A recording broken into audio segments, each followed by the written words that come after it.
Isso aí, galera. Boa tarde. Vamos começar mais uma aula de História do Brasil. Hoje a gente vai estar falando sobre escravidão. É um assunto muito importante, bastante complexo. E preparamos aí um slide para a gente poder analisá-lo, né? Fazer aí o nosso debate semanal. Valeu? Vamos lá. Vamos junto.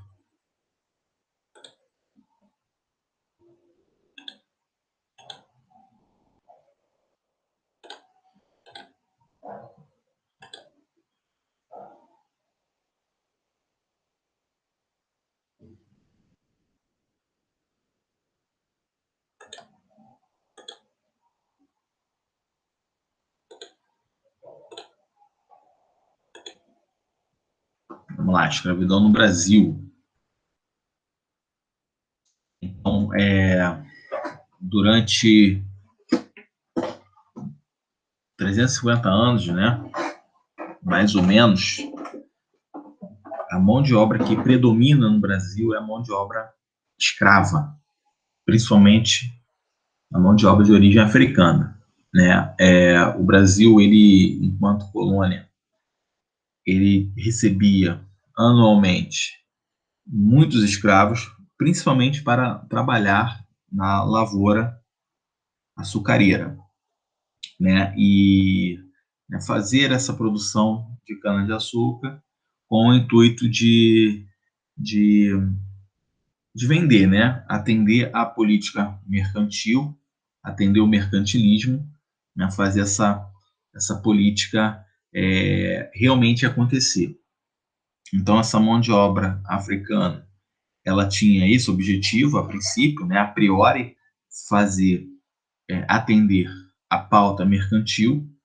Esse escravo, ao chegar ao Brasil, ele era relacionado como uma mercadoria bem valiosa, uma mercadoria bem importante, e que era uma grande peça dessa engrenagem chamada Brasil Colônia. Então, esse africano ele vinha para o Brasil através, né, do traficante. Chegando aqui, ele era negociado e ele tinha que atender a política que vigorava na época, que era o mercantilismo, né? Então, assim, vamos discutir, vamos debater aí esse fato, né? Relacionando também com a África em si, né? O continente africano, né? A totalidade, o que é o continente africano? E muitas das vezes, nós aqui no Brasil, nós relacionamos a África, né, como conceitos bem errôneos, conceitos bem falsos, até porque a gente foi, né, colonizado por um Estado europeu e a nossa cultura ela ficou bastante prejudicada pelos europeus, por conta, né, da ideia de supremacia racial, por exemplo, ideologia dos brancos serem superiores a ideologias de outras pessoas de outros continentes. Então, aqui no Brasil, a gente também tem uma série de conceitos errôneos, que nós temos esses conceitos errôneos porque nós fomos doutrinados numa ideologia cultural do branco europeu, que somente o branco europeu era o correto, era o sinônimo de beleza, e que o restante, né, o que está fora desse universo branco europeu, é inferior, é feio, é desagradável e é errado, né? Então, basicamente, né, o que vem à nossa cabeça quando a gente fala de África? O que a gente imagina como sendo o continente africano? Primeiro, né, a gente acha que a África é um país, não um continente, né? Esse é o primeiro erro aí mais clássico, né? Achar que a África é um país porque a gente faz uma semelhação com a África do Sul. A África do Sul é um país, mas a África é um continente composto de mais de 50 países. E a gente tem uma visão bem geral quando a gente vincula o continente africano com um continente que é muito pobre, que é miserável, que existe escravidão, que tem selvas, savanas, animais exóticos, né, e etc. Né? Então, assim, falou de África, vem na nossa cabeça que são pobres, são miseráveis, se escravizaram, escravizaram outros grupos, que as paisagens africanas são paisagens apenas voltadas para o natural, né, de savana, de selva, né, e que no meio da rua um elefante circula livremente, uma girafa circula livremente. Né? Então, isso também é uma ideia muito errônea, é uma ideia muito simplista do que é o continente africano. Uma outra questão é esse bloco, esse continente ser uma coisa homogênea, uma coisa igual. Esse continente não é igual. Ele não apresenta só uma língua, ele não apresenta somente uma etnia, ele não tem só uma cultura, ele não tem só uma religião. Né? Então a gente imagina que é um bloco homogêneo, que é um bloco igual, só que na verdade não é. É um bloco heterogêneo. É um bloco que tem várias línguas, são várias etnias, são inúmeras religiões, inclusive o próprio cristianismo, e uma cultura muito diversa, muito rica. Né? Então, para a gente começar a estudar a escravidão, primeiro a gente tem que começar a desmistificar aquilo que a gente aprendeu ou aquilo que a gente viu apenas uma verdade, né? Um olhar, um prisma diferente. E não é assim que funciona. Existe, né, o Manual do Bom Estudante prega que nós deveremos estar atentos a todos as informações possíveis sobre um determinado assunto que a gente está estudando. A África, então, ela não é um único país, e sim é um continente. É um continente composto por diversos povos, e esses povos eles apresentam características peculiares.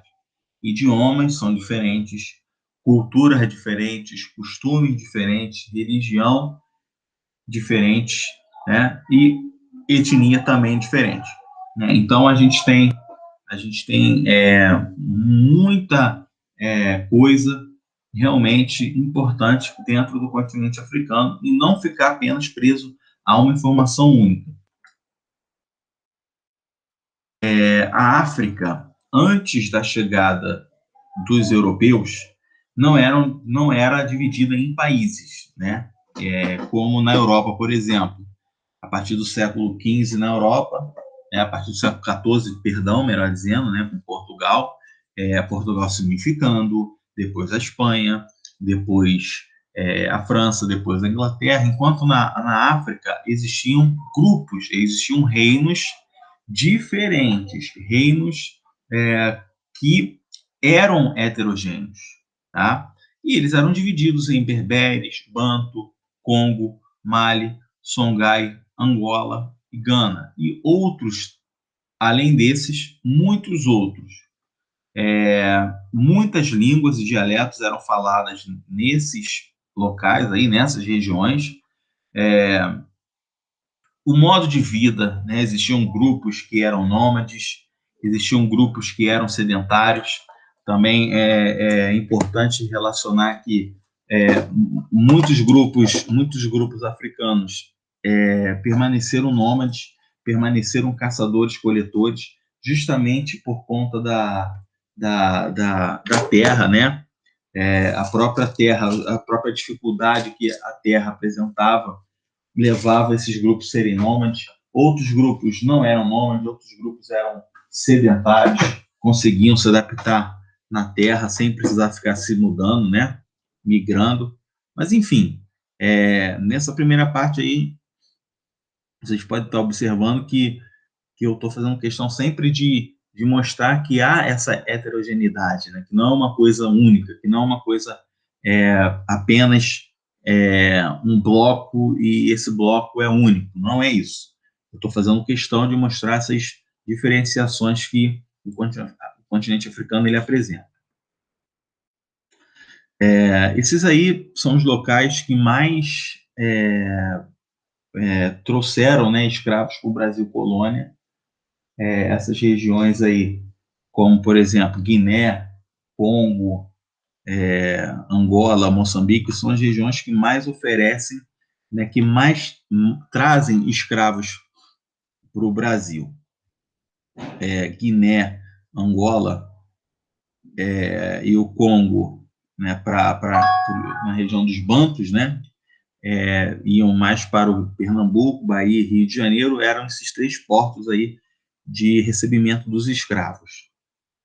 Guiné, Bantus, né, que eram essas origens, né, vamos dizer assim que, igual a gente pode observar aqui, os reinos, né, os reinos Banto e de Guiné, desculpa, os Bantus e os sudaneses foram os grupos que mais ofereceram escravos aqui para a gente. E aí, galera, pode observar também que, não nesse slide, mas na própria conjuntura do Brasil colônia, existe um grande comércio triangular. Né? O que é o comércio triangular? O comércio de 3 pontos. Né? Por exemplo, os escravos chegam à América, os escravos produzem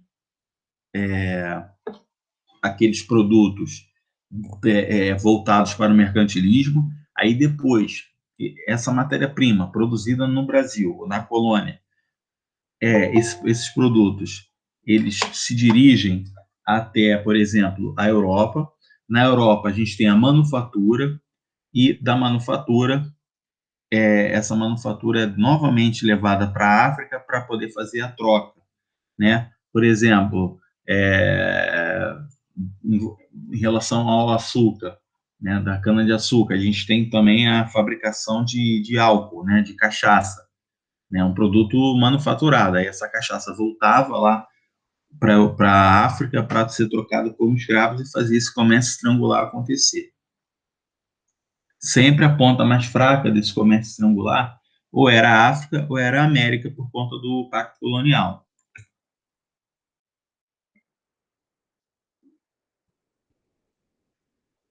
A chegada dos portugueses à África, a exploração da terra e do povo, a escravidão. Então, africanos vendiam escravos aos portugueses ou eram capturados pelos médios, levados às colônias portuguesas como escravos para atender como mão de obra.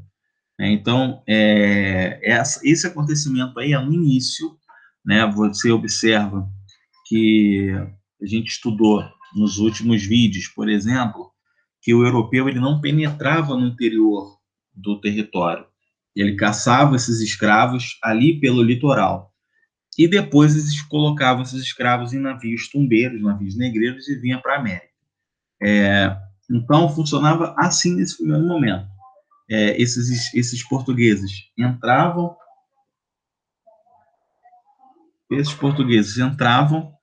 na África, no litoral, caçavam os africanos e depois botavam nos navios. Quando chega um determinado momento, o europeu ele vai observar que os próprios escravos eles se escravizavam, não os próprios escravos não, desculpa, os próprios povos africanos eles se escravizavam. E aí ele vai começar a fazer acordo. Ele vai começar a fazer acordo com as tribos africanas para que pudesse fornecer para eles, europeus, mão de obra. Tá? Quando esse europeu ele começa a observar que na África já existia escravidão, ele começa a fazer acordos com os reis. E aí, ao invés do europeu caçar, ao invés do europeu capturar o escravo,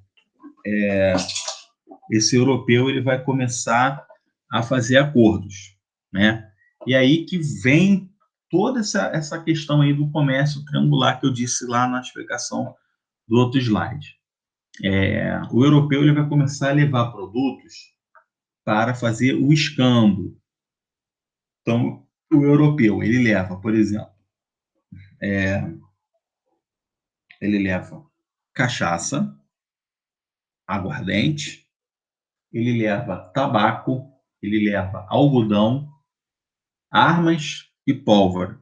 Ele entrega esses produtos para os chefes das tribos. Em troca, esses chefes da tribo, das tribos, entrega para os europeus uma quantidade X de cativos.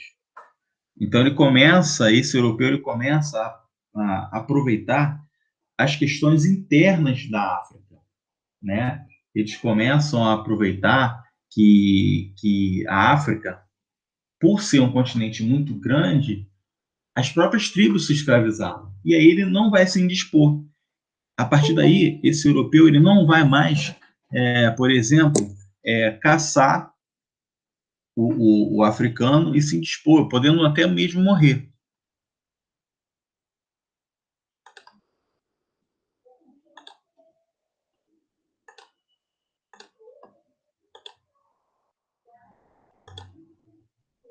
Então ele vai caçar até um determinado momento. Após ele observar que esses africanos se escravizam, ele vai começar a buscar o quê? Acordos. Então ele vai dar esses produtos aí, né? E, em troca, ele vai receber essa mão de obra. Produtos que não eram tão caros assim para o europeu, eles conseguiam fazer essa troca bem tranquilo, né? No caso, a pólvora, as armas, a aguardente, o algodão, o tabaco, esses produtos eram produtos bem fáceis de serem conseguidos. Eles levam esses produtos até os chefes, até os reis das tribos. Em troca, ele ganha um número X de cativo. E aí, galera, na África, a gente tem dois tipos de escravidão: a escravidão doméstica e a escravidão familiar. Bom, essa escravidão doméstica, ela funciona, por exemplo, dentro de uma mesma região entre tribos. Uma tribo escraviza outra tribo através de uma vitória na guerra, tá? Então essa tribo ela derrotada, ela tem que servir ao rei vencedor. O nome disso é escravidão doméstica. E a familiar é dentro da própria tribo, como uma punição, como um efeito punitivo, né? Como uma lógica punitiva. Basicamente, é isso que acontece, né? Então, você tem ali uma ótica punitiva e essa pessoa ela vira escrava. No caso da guerra aí, ó, motivos para ser escravizado. No caso da guerra, por exemplo, aí a gente entra dentro desse contexto de escravidão doméstica. A tribo vitoriosa escraviza a tribo derrotada. Aí você já entra agora nessa escravidão familiar, que é o pagamento de dívida, por exemplo. O cidadão ele teve problemas, ele não consegue pagar uma dívida, ele se torna escravo. Ele também vai ser escravo porque essa determinada tribo ela está passando por dificuldades, ela precisa de comida, alimentação, e aí você tem uma pessoa que comete um crime dentro dessa tribo, né? Uma pessoa que rouba, um adúltero ou adúltera, né, que pratica qualquer tipo de crime, vai ser também levado à condição de escravos e vem para a América para poder trabalhar nas lavouras, né? Então, assim, a escravidão era uma escravidão já que acontecia, só que era uma escravidão exclusivamente punitiva, né? Não havia um ideal assim de... Eu estou falando isso antes da chegada do europeu. Antes da chegada do europeu não existia uma ideia de, por exemplo, vamos escravizar para poder vender e ganhar dinheiro. Não, esse viés capitalista ele chega acompanhado do europeu, perfeito?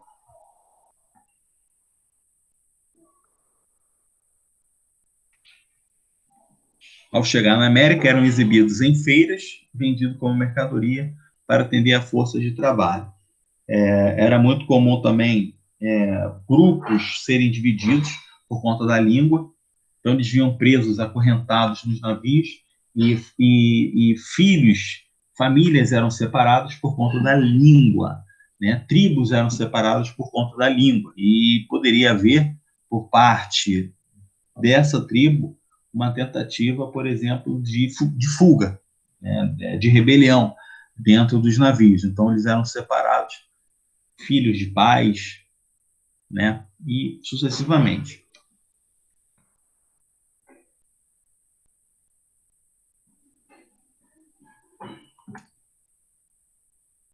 Aí a gente está vendo uma representação artística de um navio negreiro, né? A representação artística aí,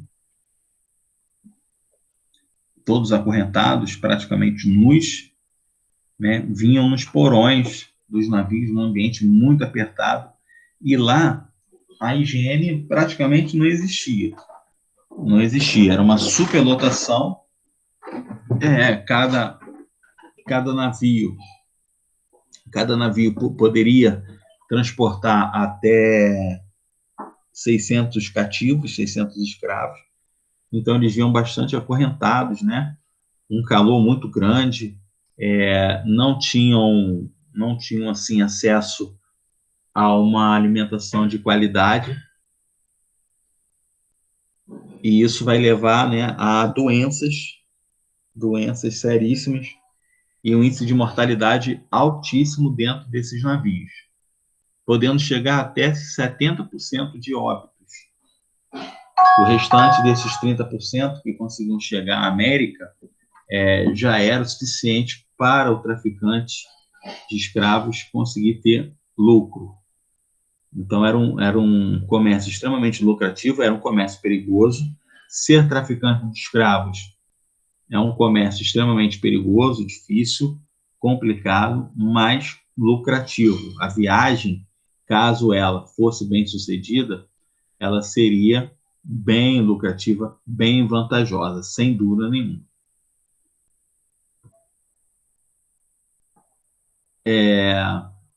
A gente está vendo aí algumas representações também artísticas. A primeira representando o castigo. Um escravo está sendo castigado por alguma coisa que ele fez numa região que eles chamavam de Pelourinho, né? O Pelourinho mais conhecido que a gente tem hoje no Brasil é na Bahia, em Salvador. Esses castigos eles eram feitos em públicos para mostrar aos outros escravos aquilo que não deveria ser feito, né, como punição. O carrasco ali, ele está usando um chicote que eles chamavam na época de bacalhau. É um chicote feito de couro cru, e nas pontas eles amarravam um pedaço de ferros, pedaço de ossos, para poder açoitar aquele que está no tronco. Essa daí é a penalidade mais forte que tinha, né? Mas tinham outras penalidades também. E a outra imagem, a gente está vendo aí as crianças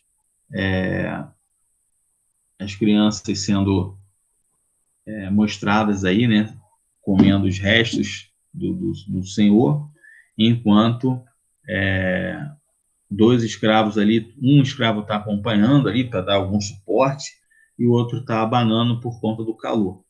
Então são imagens muito importantes que sempre são imagens citadas, né, observadas quando a gente fala de escravidão no Brasil. Os escravos eram trazidos para trabalhar em lavouras, engenhos. A partir do século XVIII, na mineração, né, mais intensamente, por exemplo. Esse escravo também ele poderia trabalhar na casa grande, que era o escravo doméstico, né? Esses escravos aí são escravos domésticos, né? Você tem ali um escravo abanando, o outro preparado para dar um suporte, e temos um terceiro escravo ali na porta, ali, que provavelmente, né, foi a que cozinhou. Então, o escravo doméstico ele trabalhava diretamente na casa grande, fazendo serviços como limpeza da casa, alimentação, tomar conta de crianças, né? Por exemplo, as sinhazinhas tinham filhos. Quem cuidava dos filhos recém-nascidos eram as escravas, eram as amas de leite. Muitas das vezes elas amamentavam o filho da sinhá, né? Então, o escravo doméstico era um escravo que tinha responsabilidade de ficar na casa grande. Eram escravos que tinham a confiança do senhor, né? Óbvio, E dentro desse universo da escravidão, o escravo doméstico ele ainda tinha uma vida menos pior daquele que trabalhava, por exemplo, na lida, né? O que é trabalhar na lida? É aquele que trabalha nas lavouras, é aquele que trabalha na plantação, é aquele que trabalha 15 horas por dia, por exemplo, plantando, colhendo, preparando o solo, fazendo a moenda, né? Fazendo a cana-de-açúcar, a cana-de-açúcar ser esmagada, né? Enfim, uma série de coisas que esse escravo de lida, né? Perdão, melhor dizendo, ele trabalhava, né? O escravo de lida. E tinha o escravo doméstico, isso que eu já falei com vocês, e tinha os trabalhos urbanos, que aí sim eram os escravos de ganho. Era esse escravo que ia para a cidade, por exemplo, vender produtos dentro da fazenda, né? Por exemplo, a fazenda ela produzia doces. Aí ele ia para a feira vender os doces, pegava o dinheiro e levava para o seu dono. Né? Aí tinha também o barbeiro, os vendedores ambulantes, né? Aqueles serviços de artesanato, e não tudo isso que vendia é o escravo de ganho. O escravo de ganho tinha que ter uma boa fala, ele tinha que saber contar, tinha que saber, né, ter uma noção ali de dinheiro, né? Então era um escravo também que deveria ter confiança, né?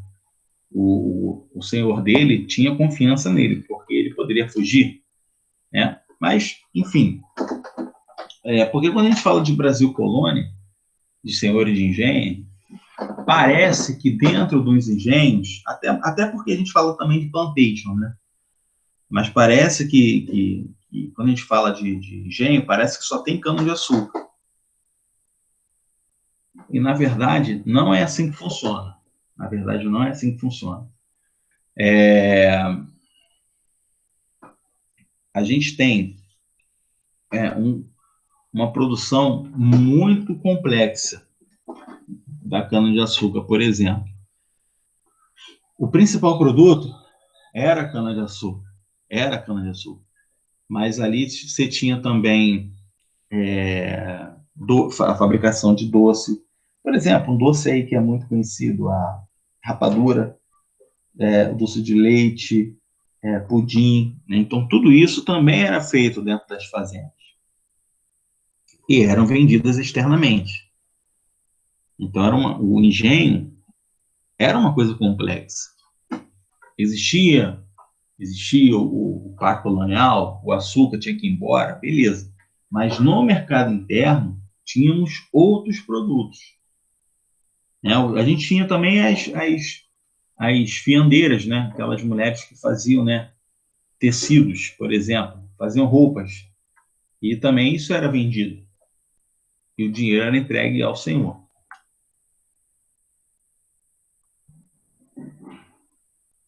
Aí a gente está vendo uma parte importante do engenho, que é a moenda,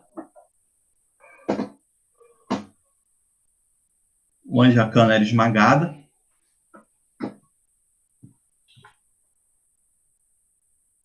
Mais especificamente essa moenda aí, que no caso são 4 escravos, então é uma etapa do trabalho que prende 4 escravos, né, um grande número de escravos, né? Um escravo, se a pessoa tivesse um escravo, já era considerado uma pessoa com uma situação financeira melhor. E esses fazendeiros aí, esses senhores de engenho, tinham muitos escravos. Então era um trabalho muito penoso, porque isso aí o cara fazia em 15 horas. Havia um revezamento, né? Com certeza, tinha que ter um revezamento. Enquanto os dois giravam a moenda para esmagar a cana-de-açúcar para poder extrair o líquido, né? Os outros dois ficavam colocando, abastecendo a máquina, enquanto os outros dois ficavam girando, e depois aquilo ali ia fazendo o revezamento. Quem estava colocando a cana passava para o esmagamento e assim sucessivamente.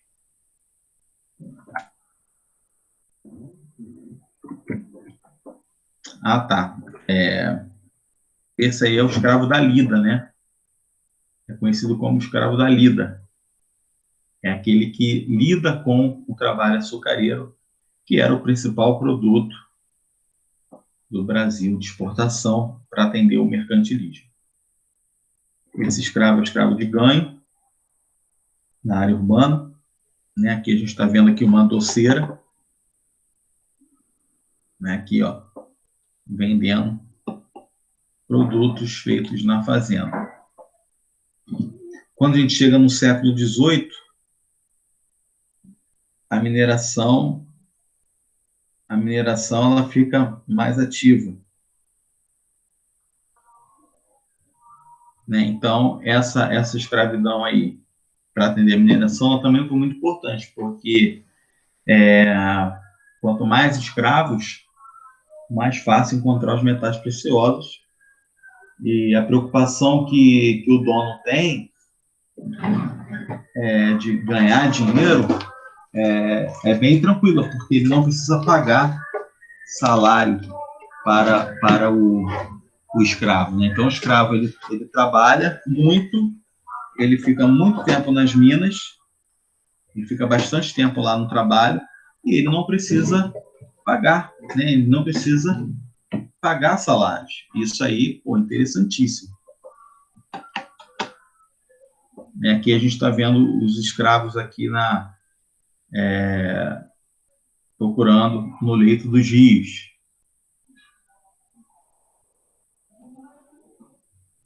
Também tinha o ouro encontrado dentro das minas. E esse aí era muito pior, porque as minas eram locais extremamente apertados, né, que os escravos tinham que ficar lá dentro, lá 12 horas, buscando o ouro.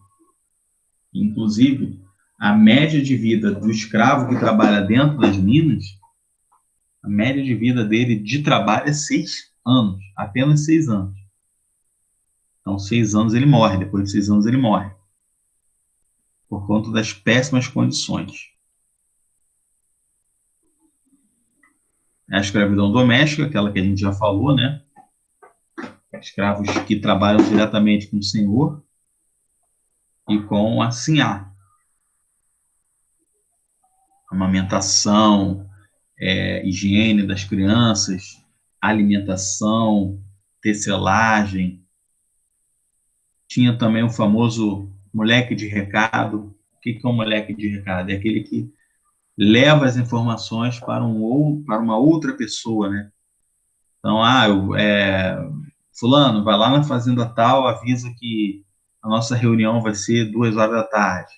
Aí o escravo dá recado.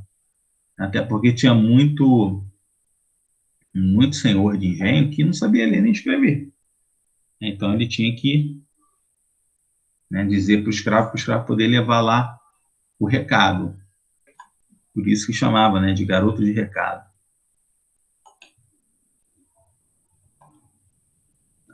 Aí a gente está vendo essas cenas de exploração, de como era essa exploração pelos mais variados modelos. Não era só exploração no trabalho em si, mas era uma exploração vexatória também. Como a gente está vendo aí, 2 escravos carregando o seu senhor, enquanto uma criança escrava está levando aí um guarda-sol. São explorações assim que inconcebíveis, né? A gente olhar no dia de hoje, são explorações assim que a gente, né, dá um nó na nossa cabeça, mas o que realmente acontecia era isso, né? Eram vários tipos de escravidão, de exploração, perdão, que acontecia mesmo.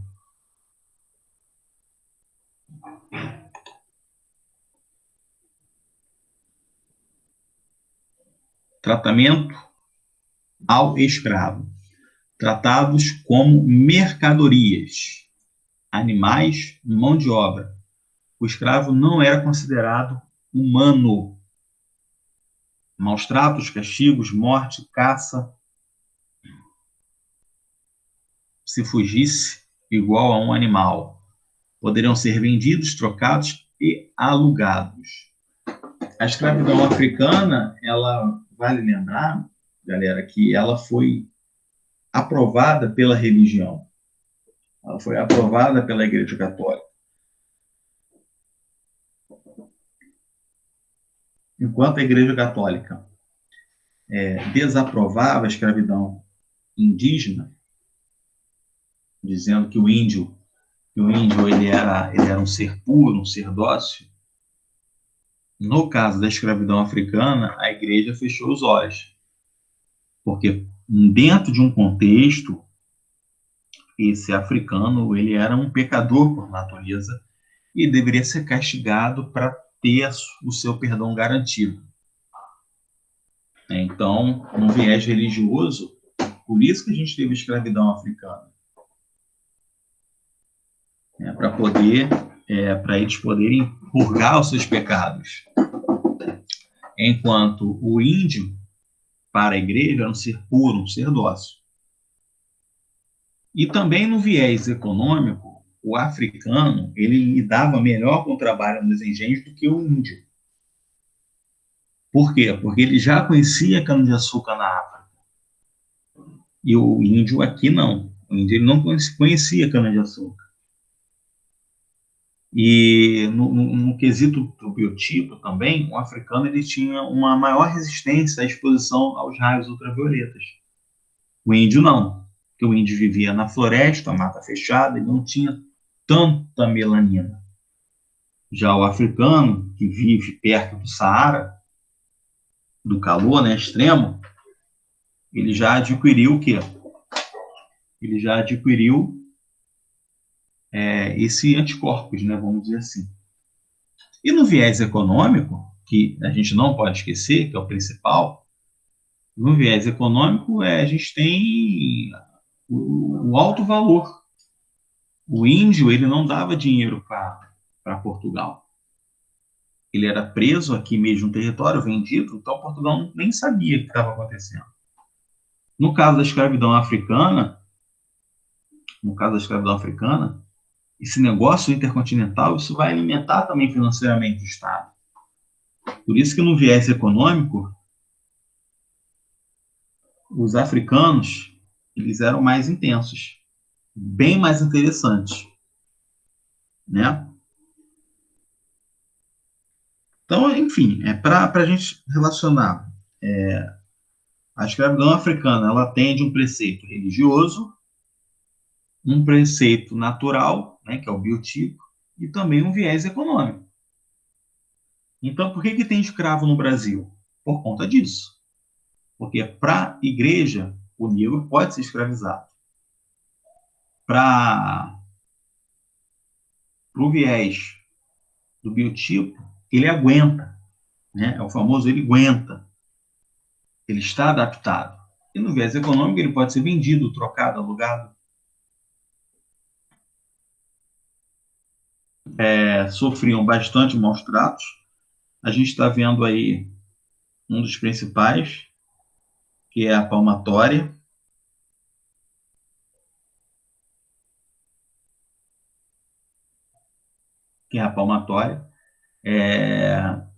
Tem o tronco, né, que a gente já viu. Açoites sistemáticos, né, o jeito aí que ele está sendo preso pelas mãos, os pés, e apanhando do feitor. Isso aí é o feitor-mor. O feitor é aquele que cuida dos escravos, é aquele que vigia os escravos, é aquele que observa como está acontecendo o trabalho diariamente. Tudo isso quem faz é o feitor-mor. E a punição.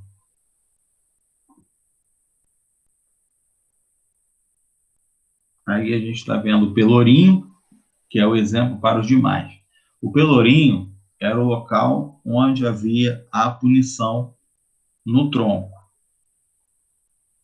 Parava-se todo o serviço de um determinado engenho, de uma determinada região, parava-se todo o serviço, para que todos pudessem ir até o Pelourinho, observar a punição que estaria sendo aplicada. As outras pessoas, vendo as punições, iriam ficar, né, com medo de praticar algo parecido.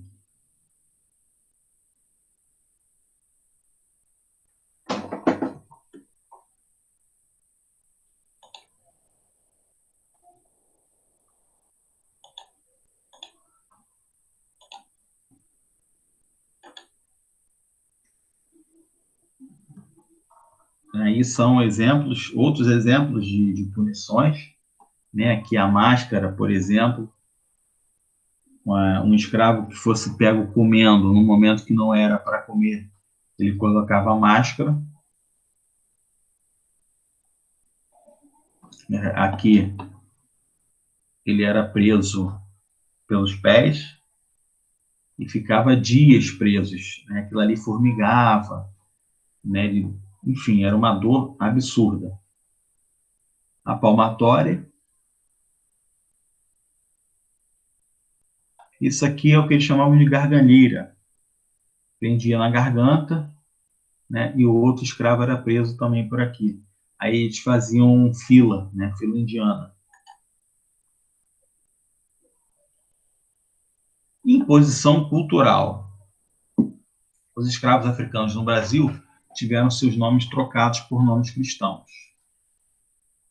Exemplo, José e Maria, né? Por conta da religião deles, né? Que era uma religião bem definida. Muitos escravos eram muçulmanos, e isso era visto como muito problema para a igreja, porque eles já eram, né, vamos dizer assim, eles já eram definidos, né, já tinham uma religião bem definida. E o islamismo é uma religião e quem professa, professa mesmo, não tem meio termo. E isso assustava a Igreja Católica. Em posição religiosa, só poderiam seguir a fé católica.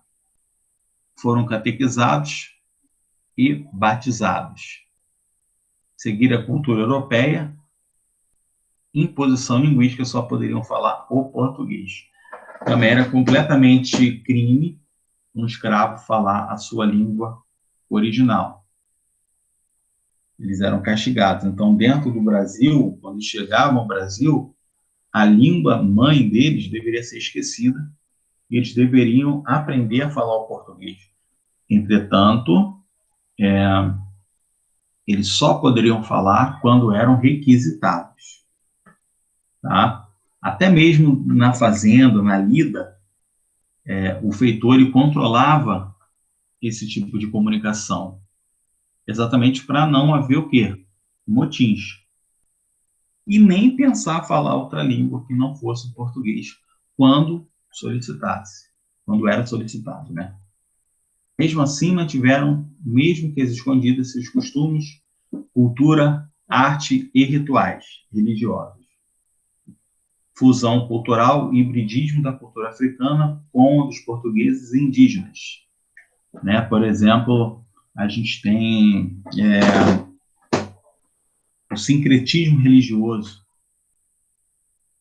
Os orixás das religiões africanas passam a ser assemelhados aos santos católicos, Ogum, Oxum, Oxóssi, né?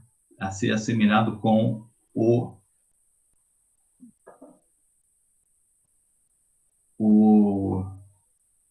universo católico. Influência da língua, religião, costumes, cultura, música, danças, culinárias, dentre outros, na cultura brasileira. Influência exercida pelos africanos nas culturas existentes no Brasil. Aí a gente tem a religião, né, o candomblé e umbanda.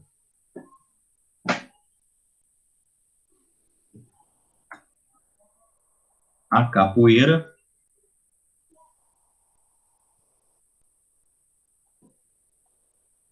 Capoeira que ficou proibida durante muito tempo aqui no Brasil. A capoeira é criada pelos escravos aqui no Brasil, né? Então, durante muito tempo, jogar capoeira era extremamente proibido. Era uma dança bem marginalizada, muito marginalizada. Então, já que se não entende, se proíbe. Essa era a filosofia.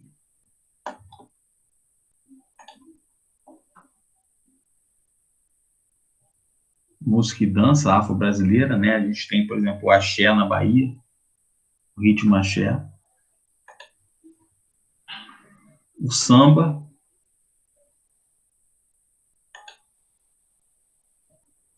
A palavra axé é uma saudação religiosa usada no candomblé e na umbanda, que significa energia positiva. E aí, pouca gente sabe disso, acha que é uma coisa ruim, uma coisa negativa, né? Exatamente por essa apropriação cultural que nós tivemos por parte dos europeus. O que não era de origem europeia foi marginalizado no decorrer dos anos, né? E até hoje, muitos têm esse sentimento, né? O que não é europeu, o que não é de cultura europeia, automaticamente não é uma coisa boa.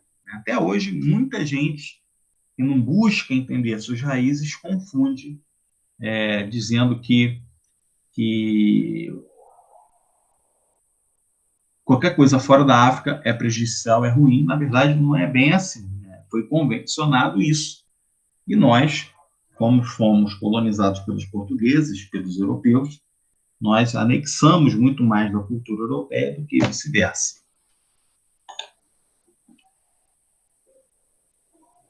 Plantas medicinais, extenso conhecimento sobre as ervas medicinais para banhos e na alimentação.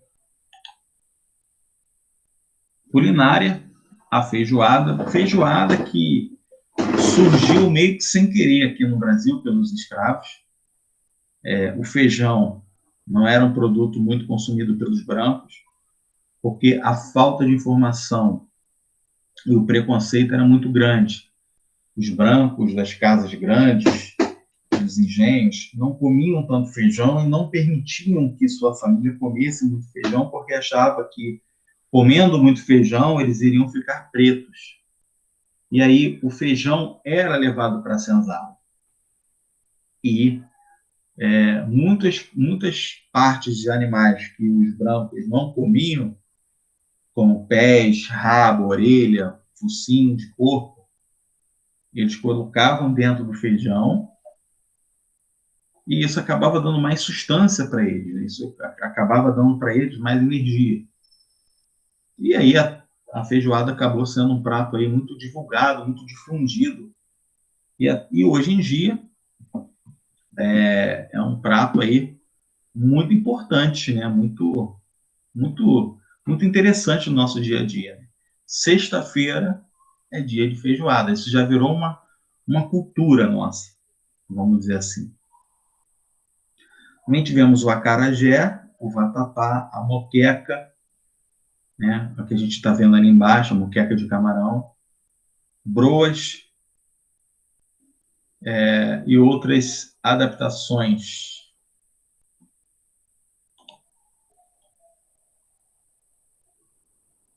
O escravo, ele não era passivo.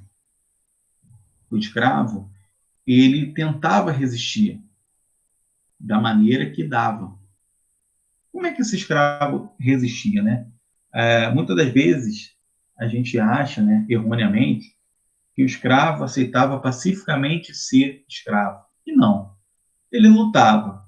Só que a luta dele era difícil, porque não havia uma comunicação no Brasil todo. Então, os motins não eram algo tão organizados assim. Por isso que essas resistências, elas não foram mais para frente. Mas é muito importante dizer que o escravo brasileiro, vindo da África, ele lutou com as armas que ele apresentava, que ele tinha. Então, o escravo resistia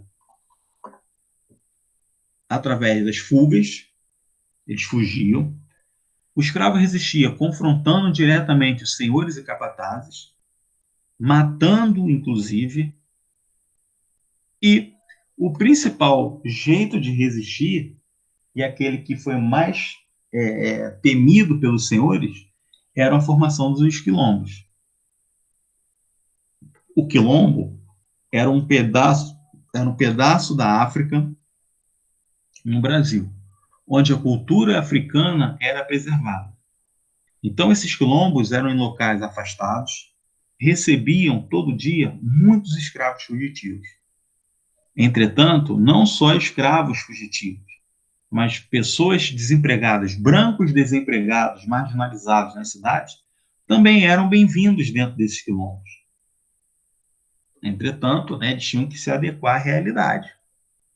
Né?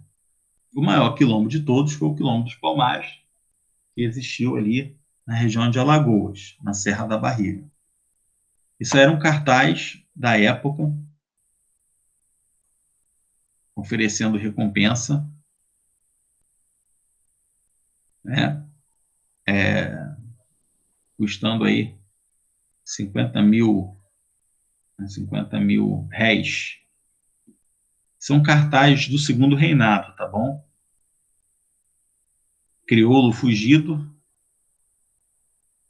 anda fugido desde o dia 18 de outubro de 1871.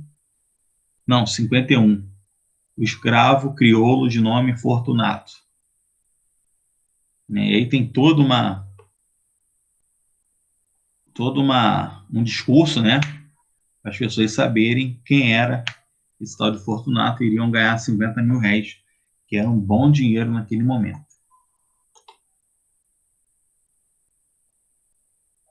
Muitas rebeliões escravas aconteciam, como eu disse para vocês. E os quilombos, comunidade de escravos fugitivos, vivia-se de acordo com a cultura originalmente africana. Então, por exemplo, dentro do quilombo tinha escravidão? Tinha escravidão familiar. Então, se a pessoa não cumprisse aquela obrigação, ela seria punida. Por isso que os críticos de Zumbi falam, né, que ele lutava contra a escravidão, mas dentro do quilombo tinha escravos. Né? As pessoas tentam deslegitimar a luta de Zumbi falando isso. Mas nós sabemos que o tipo de escravidão é um preceito totalmente diferente. O principal quilombo de Palmares, que viveu até 1695 e foi destruído pelo bandeirante Domingos Jorge Velho. Um pouquinho aí da biografia de Zumbi dos Palmares. Zumbi representou a luta do negro contra a escravidão, no período do Brasil colonial. Ele morreu em combate defendendo seu povo e sua comunidade. Os quilombos representavam uma resistência ao sistema escravagista português e também uma forma coletiva de manutenção da cultura africana no Brasil. Em Palmares também existia escravidão, como eu disse para vocês, aquela escravidão, né, de punição. Se o serviço é dividido por sexo e idade, então as pessoas devem cumprir as determinações. Quem não cumpre vai ser penalizado. A alforria era uma libertação entre aspas. Ele era alforriado, mas se ele perdesse essa carta de alforria, ele poderia voltar a ser escravo.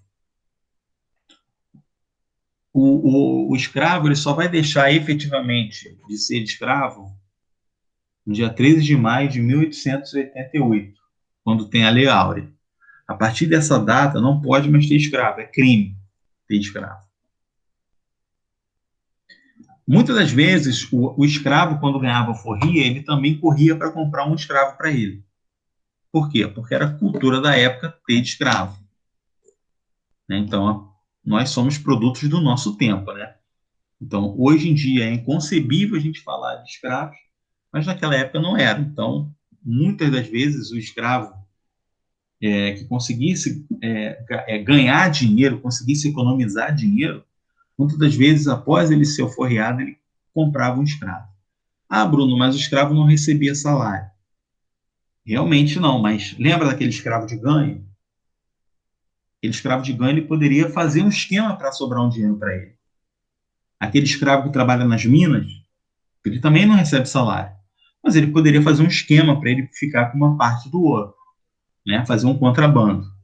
E isso acontecia, né? Obviamente que nenhum escravo de ganho era totalmente honesto, né? Nenhum escravo da mineração era totalmente honesto. Os caras desviavam verbas, óbvio, para eles poderem comprar a sua própria alforria.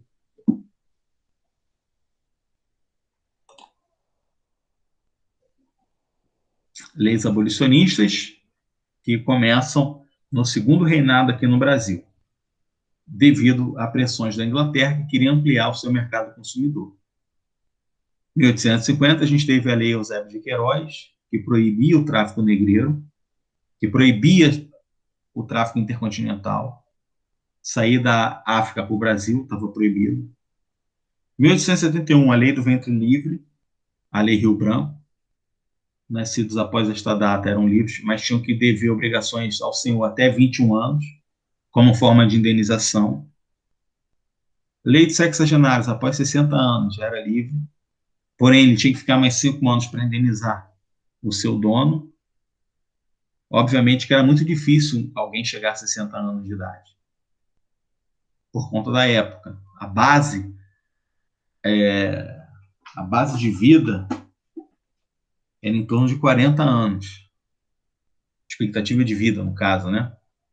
E a Lei Áurea, 13 de maio de 88, acabou definitivamente a escravidão no Brasil. Essa lei foi redigida pela princesa Isabel. Pós-abolição, negros substituídos pelos imigrantes europeus, alemães, italianos e espanhóis, enquanto os negros continuaram sendo discriminados, continuaram sendo excluídos socialmente e muito preconceito racial, levando esse negro à marginalidade.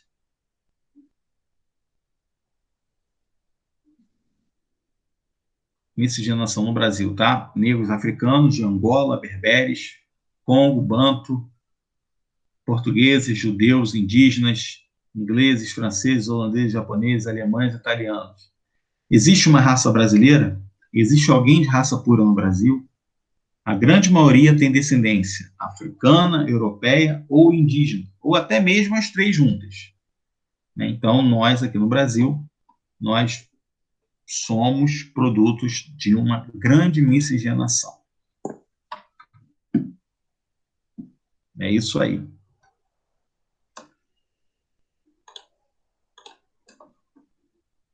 Beleza.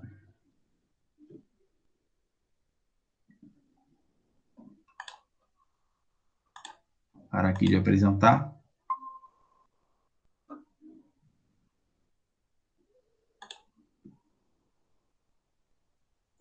Bom, então é isso aí. Falamos um pouquinho sobre escravidão no Brasil, as suas implicações, né, como eles chegaram ao Brasil, por que eles chegaram ao Brasil. Né? Eles, a princípio, eles tiveram que atender